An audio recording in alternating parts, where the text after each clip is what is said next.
Hi, hi, hi. Why do I have this monstrosity, this orange monstrosity right now? This is a question that will be answered at the end of the video, because today I'm talking about all of the books that I read in March, and I'll be starting with the worst book that I read and going up to the best book that I read. And the best book that I read is actually a reread, and it has to do with orange things, orange and sports, which it's kind of a tell if you've read the books. If you haven't, you have no idea what I'm talking about. Anyway, let's start with like the worst book that I read in March, which is also a book that I made a reading vlog for. Now I have a reading vlog about a book that I dislike. I don't care about my own reading vlog, so yes, I don't know, like I'm in a mood right now. I need my coffee, but it's so hot. Can you like see the mist? It's so beautiful. It's so filmatic. Is that a word? So the worst book of March, Wilder Girls by Rory Powers. This is a book about a girls' school that's in quarantine because they got this virus going on where they change, kind of their body changes and they become more wild until they reach this final stage where they just don't know who they are and they just go crazy. There's like three main characters, Hetty, Byatt and Reese. And Hetty is like the main character and she's in love with Reese. So it's also like some queer romance things going on in this book. However, Byatt goes missing, so Reese and Hetty like go and like do some detective shit to like discover what's happening and why and what the headmistress of the school like is hiding from all of the other girls, blah blah. It's on an island and it like deals with a lot of like human nature, blah blah blah things. It reminded me of Lord of the Flies as well, but I would not like recommend this book because it's not good, like it's not that deep as Lord of the Flies, first of all. Second of all, it's just boring, you know, the plot does not really lead anywhere. No one has any motivation, real proper like motivation for doing what they're doing. And this is the reason why like you can't connect with the characters, because they're just doing some stupid shit and you're like how did you logically conclude to do this step right now? Why are you doing what you are doing? Like, I don't know, they don't know, so like I didn't care about the book. It was short, so I finished it like in 2 days, and I only read it so I could finish it. That's a happy life. Anyway, number 2 is like a graphic novel, and I'm really like, I don't know what to think about it, because the characters, the main characters are, I'm really invested in their lives, but like the things that are like depicted in this graphic novel are really explicit, and I'm scarred for life, you know what I mean? Number 2 on my list is The Boys, like the graphic novel. Do you know like the Netflix TV show The Boys? It's like some new TV show that's like everywhere now, and it's about this band of boys that have also one female, which is called The Female. And they're like this band of normal humans who kind of fight the superheroes, because these superheroes like don't care about collateral damage. Like when they're fighting criminals, other people, like innocent people, die, and they're really like horrible human beings, basically, these superheroes.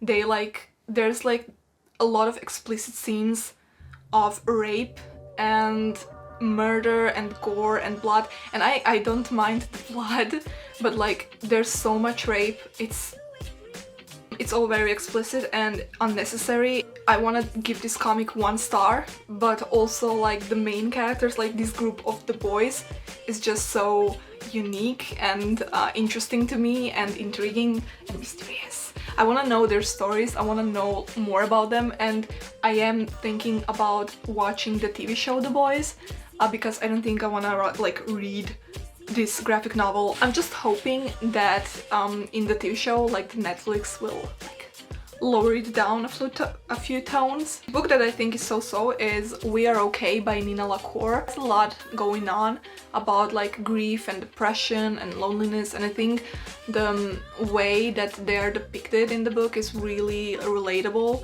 and I liked it a lot for that. But overall, when I think about this book, like, it's not a book that will like stay with you for a long time. Anyway, it's about this girl, Marin. She's in California, like surfer life, like summer, blah blah, and we meet her in summer.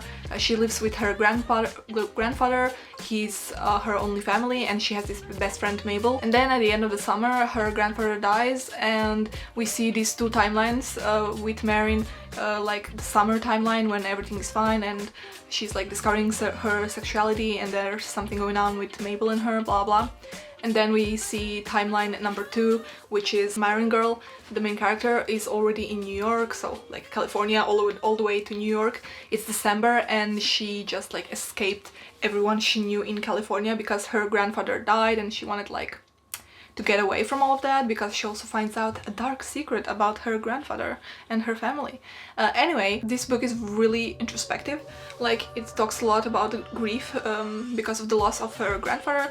It talks a lot about loneliness and depression, and the way that she's expressing herself, like in the first point of view, I think, is really relatable, like, and really quotable. You know, the sentences are nice, the writing is nice and like down to earth. It's not like too literary, but it's not like usual writing. It's really nice, kind of cozy.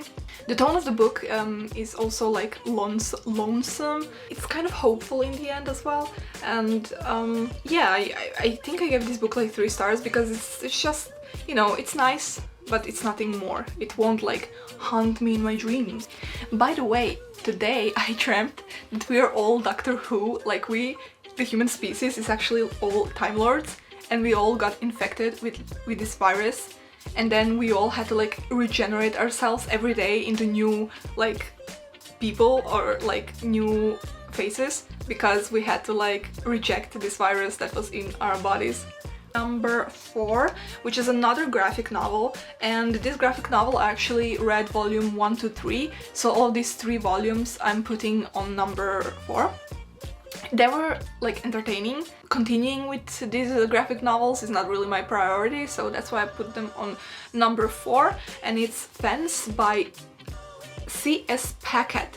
Like, I can't remember her name, and she wrote the Captive Prince trilogy, which is like, I love the Captive Prince trilogy, and I can't remember her name. Anyway, so The Fence volume 1 to 3 is a graphic novel about Nicholas, this boy who has this famous fence player father, fencing father, and this father doesn't know who Nicholas is because like Nicholas is like a bastard son. Can I say that? Is that an offense? So Nicholas is like 4, but his like dream is to become this master fencer player, fencing person, and to kind of grab the attention of his father and to kind of like have a father, I don't know, because he grew up without one. So he also has this arch nemesis, Seiji, who Seiji beat Nicholas at a fencing match, and since then they're like hating each other.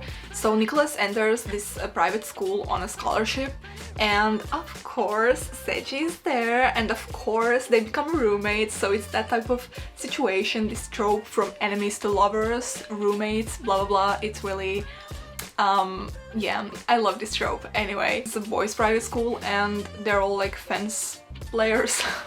How do you say this? They're all like fencing. So we have a lot about them in this graphic novel, and it's like this high school like society of fence players, and who will get into this group and go on to like compete. And Seiji, who is Nicholas's like arch nemesis, wants to also get into this group to beat like the son from Nicholas's father, like the other son who is actually like to be his son, because that's his arch nemesis. I'm overcomplicating this. Writing reminds me of like manga and anime type of thing. I think like the author, the C.S.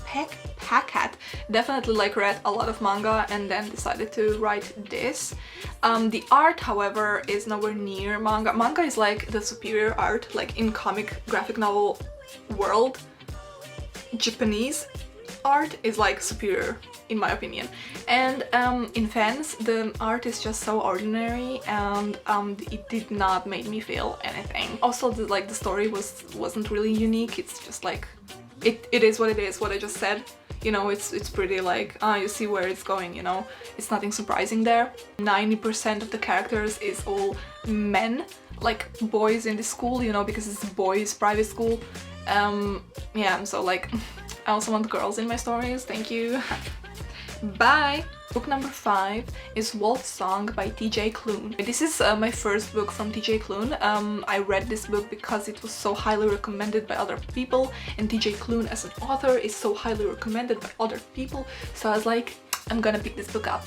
And I was really scared at the beginning because this is like male romance and it has werewolves, so I was like, if this is gonna be some explicit like porn book, I'm gonna like lose my mind, because I hate explicit anything in books. Werewolves and male romance, it just sounds like there should be like a naked man on the cover. Anyway, I picked this book up, I started reading it, and it turns out this book like is actually literary introspective piece of work. So it's about this main character Ox and how he comes to terms with who he is and where he belongs in the world, and the way he comes to terms and like kind of finds his place in the world is by meeting this family who moves next door, and they turn out to be werewolves, and they have this pack, and Ox is a human but he becomes like part of this pack, and he also like falls in love, because first befriends this boy, and then this boy grows up and then they fall in love, and there's some supernatural threats from the outside that they have to battle as a pack.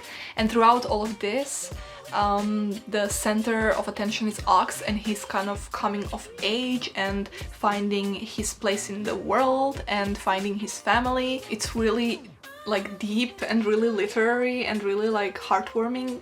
The action and these supernatural threats aren't really like the point of the book. The point is Ox, and he's like, I don't know, finding himself.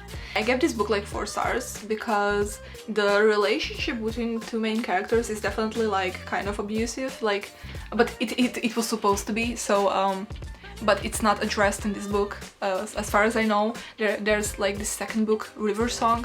River Song.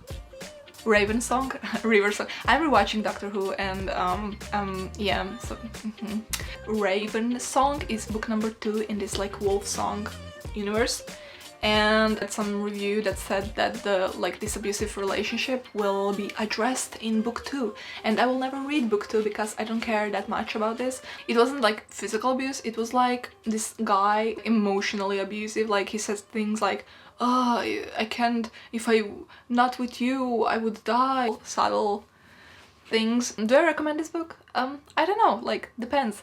I think there are like many more better books that you can pick up and like waste your time on, or not waste your time on. Depends how you define time wasting. I read Tin Man by Sarah Winman. Tin Man was recommended to me by a friend on Goodreads a few years ago. It's been only a few years and I finally read The Tin Man. It's a short book and I read it in one sitting.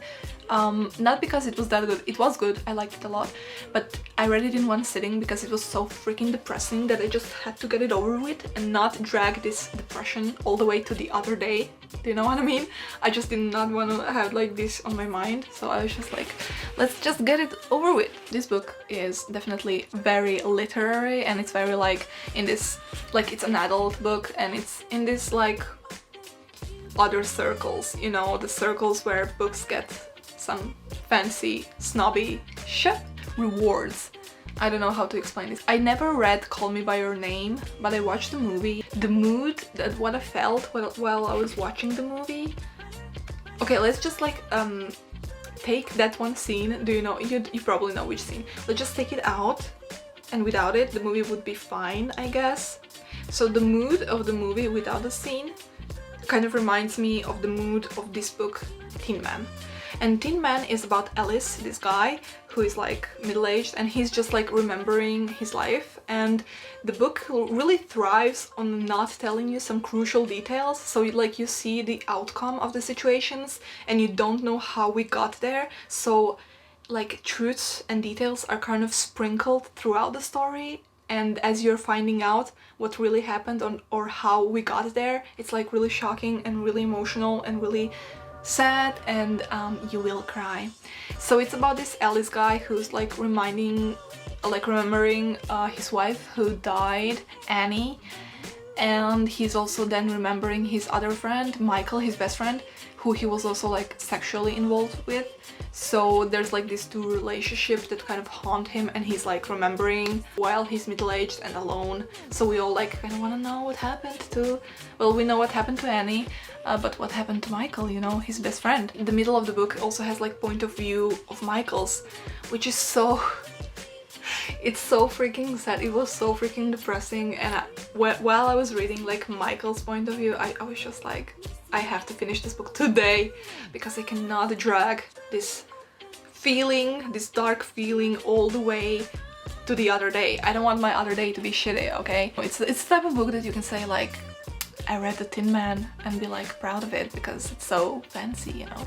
I would recommend this book to a lot of people because I think it's beautiful, but also like, how do I recommend a book that's so like depressing that I know if you're gonna read this you're gonna feel sad in a bad way. So, you know, read at your own risk. Another graphic novel. There were a lot of graphic novels in March because I really did not feel like reading anything long or complicated. Anyway, this graphic novel is very uncomplicated and very beautiful and sweet, and I really love it a lot. And it's Heartstopper Volume 3.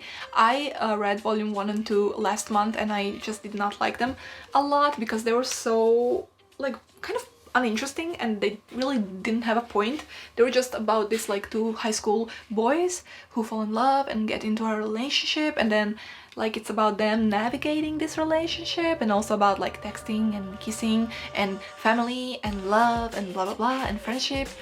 And that's all nice, but like I need some kind of complication to get me going, you know, to make the story interesting. And the first two volumes did not really have any complications. I read volume number 3 and it dealt with like eating disorder and self-harm and stuff like that, and I really loved it. I just love pieces of work that actually deal with real problems and things, you know. We are not really like living in a bubble, and things are happening, you know, the world is happening. You can be also happy, but you can also be sad at the same time. I think we're all happy and sad at the same time. I love this volume, and I will probably like get like the physical copies, because I read all of the volumes in the like this internet site thing where it's published, and I wanna like show support. But also trees, I don't wanna kill trees. I will buy the volumes because I'm a shitty human. How do you like, there's no moral ground here. My number one book that I read for the first time, that it's not a reread, it's just like the best book that I read for the first time in March, and it's really beautiful. I gave it 5 stars, I think, and it made me cry so much. And it's The Outsiders by S.E. Hilton. It's a classic, you've probably heard about this book. Anyway, it's about this 14-year-old boy who's in a gang, and he's really poor, and his own gang, and he's also talking about the rival gang, which is like the rich kids from the suburbs, etc, etc. And he has these friends, and they're like getting into fights with this other gang. And the point of this book is like just to say like people are people, and no matter if you're rich or poor, no matter which like social status you have, we're all the same. I really liked how it happened, like some things really happened.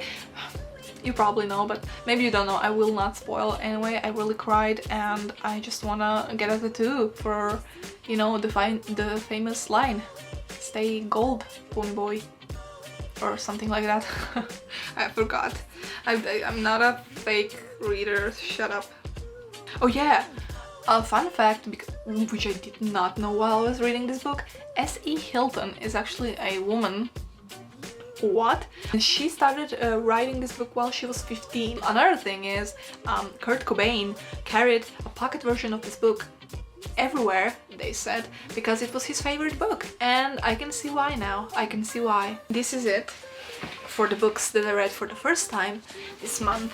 However, there's the last book that I want to talk about, or like 3 books. It's a trilogy that were a reread, and on the day that I started rereading number 1 book of this trilogy, I went to the secondhand and I got, like, I accidentally saw this orange monstrosity thing, and I was like, I'm too broke to get a tattoo, but I can get this just to show support, just to prove myself that I am, in my heart and soul, a fox. I'm talking about the Foxtail Heart, All for the Game series. All for the Game series. It's my favorite series in the entire universe, like, and it's like taking my hair. It's my favorite trilogy and series and books and everything that happened. Like, I don't have the words to explain how much comfort these books gave me throughout the years. I reread them so many times whenever I feel stressed and depressed. And these books offer the type of relationships and friendships that I just need to read about. If you didn't know, this trilogy is a sports trilogy about this made-up sport Exy, and the main character, Neil Justin, he is like on the run for 8 years from his like murderous gangster father. However, Kevin Day, who is like this other Exy player, they both like love Exy, and Kevin Day, he like recruits Neil to his like team because he wants to beat Rico, who is another Exy player and who is like his like enemy, blah blah. So Neil, he's on the run, but he knows he shouldn't stay, like he shouldn't like go to college and play Exy, although he loves Exy, because, you know, his father will find him and he will kill him. Simple as that. However, Neil is an addict. He loves this sport, he loves Exy, he finds his life's meaning in Exy, so he decides to stay for a few months to play Exy and then to run, so his father wouldn't find him. And things get complicated as always, and blah blah. I will not get too much into it, but the point of this book is that Neil has been alone for 8 years on the run, and then he decides to stay and he makes friends, and the relationship between the characters and beautiful promises they make to each other and how they connect with each other is so freaking beautiful. And I'm reading this like an animal. I'm like feeding off of this beauty and okay, like trigger warnings, I'm just talking about the beauty, like there's so many trigger warnings in this, like for everything, like just imagine everything and then put a trigger warning, it's here. It's about healing and aftermath of trauma and how you find people to lean on. It's about like letting them help you and letting you lean on them. Wow. So you see how this book like just steals my brain away. How do I explain this book? It's beautiful and yeah. Okay.